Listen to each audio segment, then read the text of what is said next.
Gang, what's up? Aaron here, Canadian Looney. Let's take a look. Danielle Smith is on fire. David Cochrane and the CBC legacy media, not so much. Oh, yeah. Alberta and Ontario are joining forces to push for new railways and pipelines. Today, Premiers Danielle Smith and Doug Ford signed two memoranda of understanding in Calgary. One of those documents focuses on new pathways for resources, saying they'll work together on the development of rail infrastructure to support the subsequent phases of the Ring of Fire, where Ontario hopes to mine critical minerals, and on joint development of commercial options for building new oil and gas pipelines.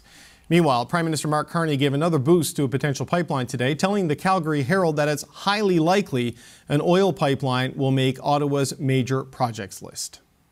Danielle Smith is the Premier of Alberta, and she joins me now. Premier, I was going to say welcome to the show, but it feels like I should say howdy, perhaps? Howdy. As I told you, David, this is formal wear at this time of year in Calgary, so I hope it's not distracting for your audience. No, it's perfectly fine. Look, I want to get into the deal you signed with Ontario today, or the Memorandum of Understanding with Ontario, but I want to get your reaction to what the Prime Minister said over the weekend when he was stopped by a reporter or a columnist with the Calgary Herald, and he said it's highly likely a pipeline will make Ottawa's list of projects for fast tracking. How do you respond to that statement? How do you interpret that statement?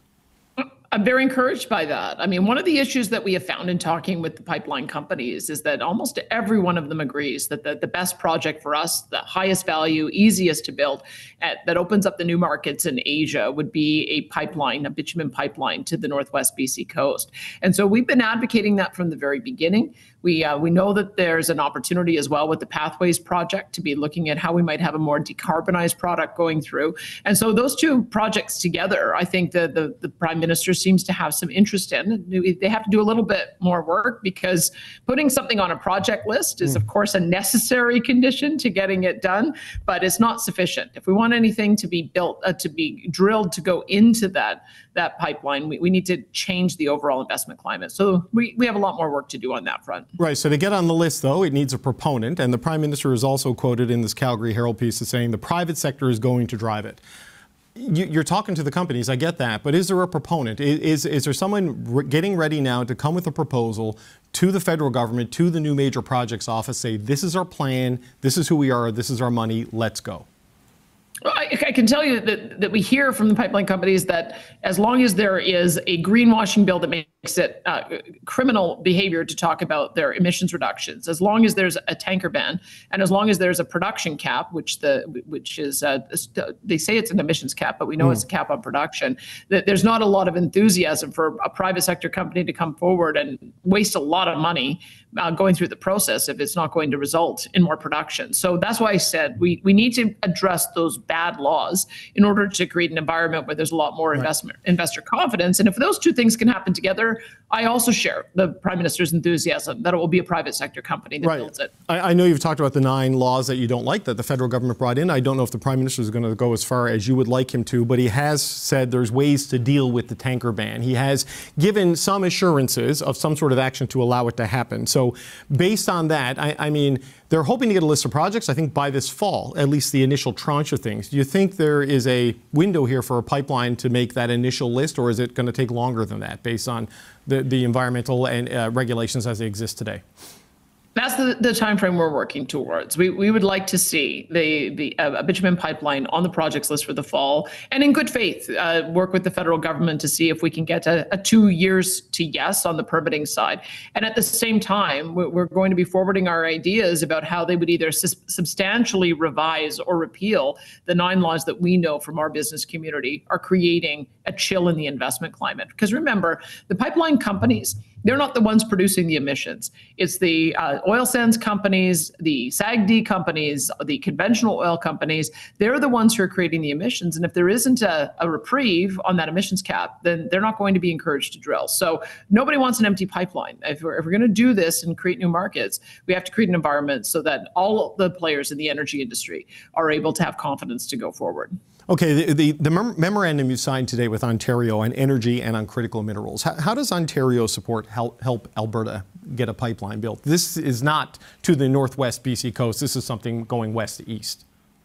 Well, I had a round table with Premier Doug Ford with probably about 30 energy industry executives from pipelines to midstream to upstream and more. And one of them said that they had gone through their supplier list and they buy $1.5 billion worth of material from companies based in Ontario.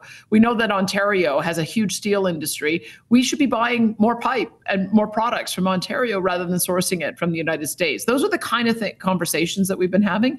In return, we buy a lot of cars in Alberta, and there's 10 brands that are finished in Alberta, and so or in Canada, and we've agreed that our fleet vehicles, we're going to make a priority to buy those 10 Ontario-based cars so that we can support that industry as well.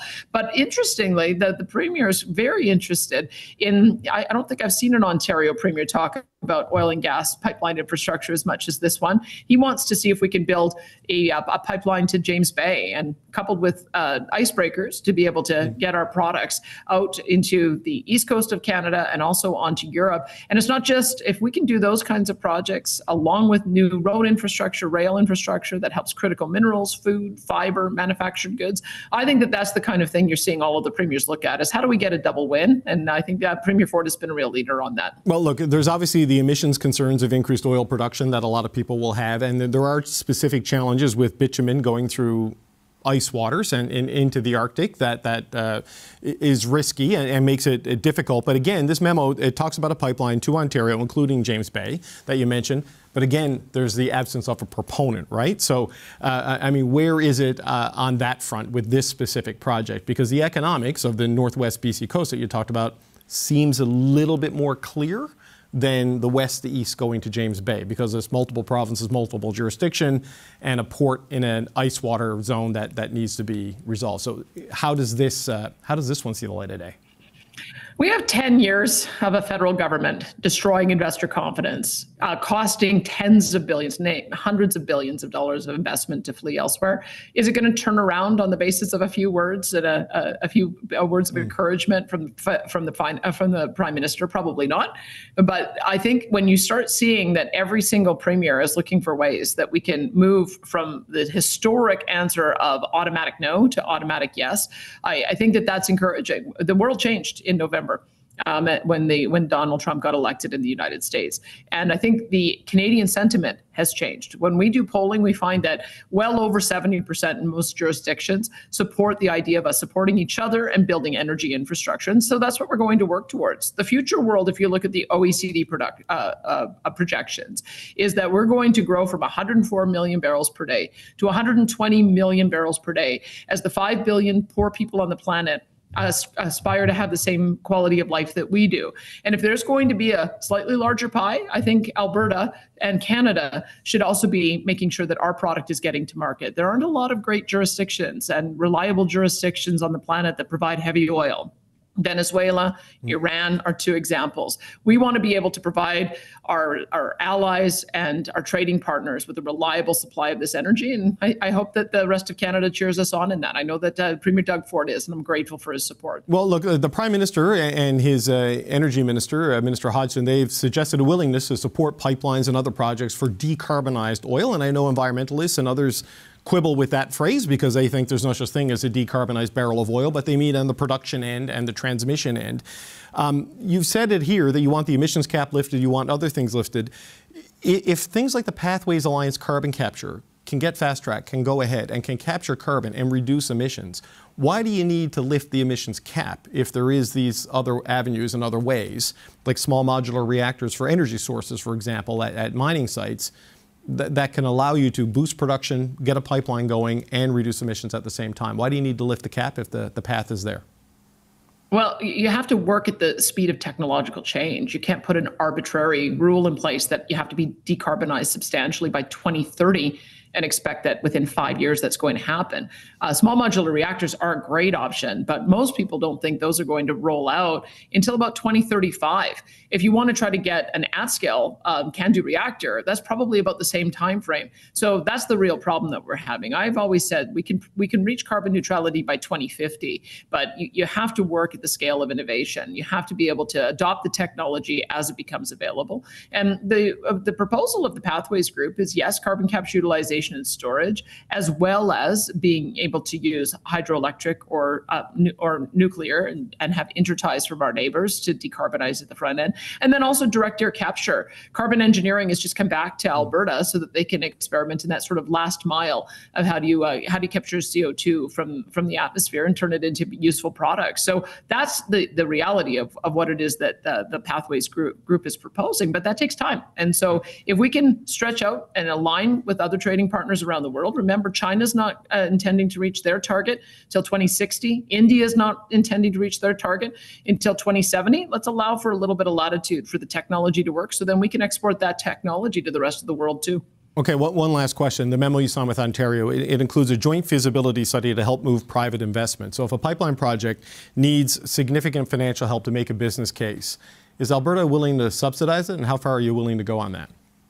Well, I can tell you we have pipeline companies that literally spent billions and billions of dollars on a failed regulatory process.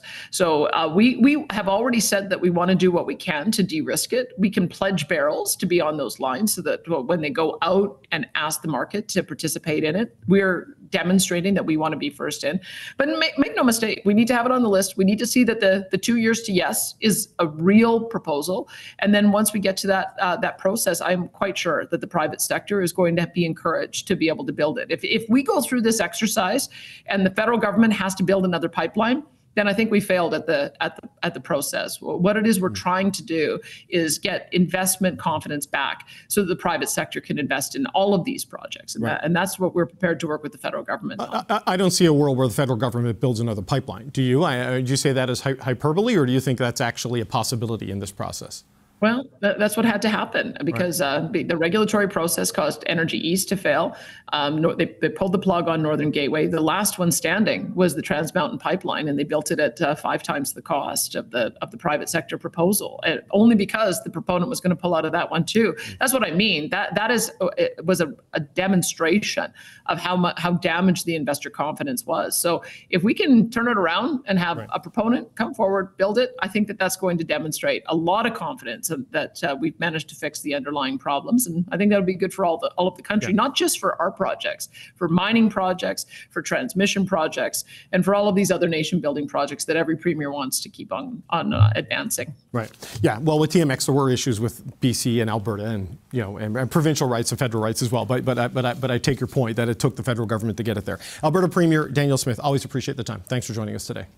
My pleasure. Talk to you again.